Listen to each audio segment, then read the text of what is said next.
We're going to start draining the swamp of the crooks that have inhabited it and are defrauding us. We had 8 beneficiaries in one of these substance use disorder centers, 8 who were already dead, but the center was still billing us. Not only did they let the person pass, they kept billing for it. Governor Walz has 60 days, sir, to respond to our letter. And in my hands, I have articles of impeachment against Attorney General Keith Ellison. Representative Mike Weiner.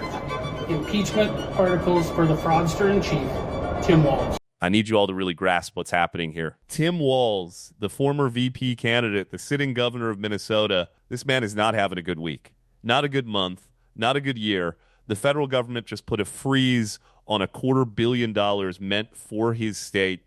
Articles of impeachment have been filed against both him and his attorney general. And now we're about to watch Dr. Oz walk us through just how deep this hole really goes.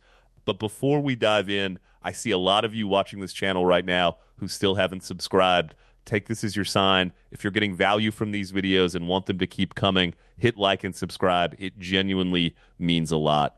All right, let's get into it. There's a fraud scheme in Minnesota where criminals, soon-to-be criminals, pay moms $1,000 roughly in order to enroll their children as being autistic, falsely, dishonestly claiming their children are autistic. They then bill Medicaid, this has already happened, millions of dollars for services that were never rendered, never delivered by a qualified staff member. These schemes disproportionately involve immigrant communities. They're insulated, they're able to organize efforts, and sometimes they don't understand what's going on. And it ultimately diverts resources away from kids who truly have autism. Because if every kid in the neighborhood has autism, then nobody has autism in terms of how you can manage them.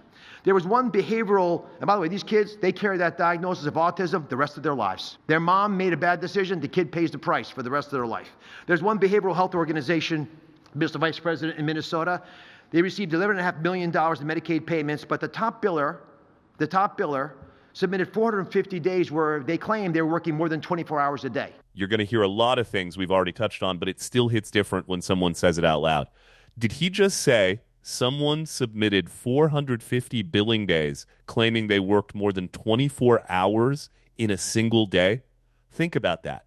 A full year on this planet is 365 days. This individual filed 450 of them, and not one person caught it. Not the state, not the governor's office, nobody. Wherever this person thought they were living, it wasn't Earth. Because last I checked, Earth takes 365 days to orbit the sun.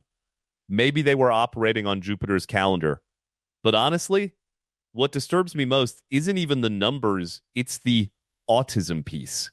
These mothers are being paid $1,000 to get their children falsely diagnosed as autistic just so they can bill Medicaid for services that were never provided. Never. And that child now carries that diagnosis everywhere they go, into every school, every job interview, every doctor's visit for the rest of their life. Mom may have been desperate. Mom may have been greedy. But that kid has to live with the consequences forever. And meanwhile, children who genuinely need autism therapy can't access it because the money is being drained by fraudsters. Keep that in mind as I pull up this next graph. This is straight from the Minnesota Department of Human Services' own autism program repayment data. Less than $2 million. By 2019, word got out that money was available. And then when COVID hit, the money really started moving until we see in 2024 almost $350 million paid out for autism treatment. Quite an increase in cases. Just look at these numbers. In 2017, 1 million. In 2018, 6 million. By 2021, it had climbed to 83 million. And by 2024, 343 million. That's a 300% increase in just 7 years. Did the population of autistic children in Minnesota suddenly explode? Tim Walz became governor in 2019. Every single data point on this chart after he took office goes up. Not slightly up, not gradually up, exponentially up.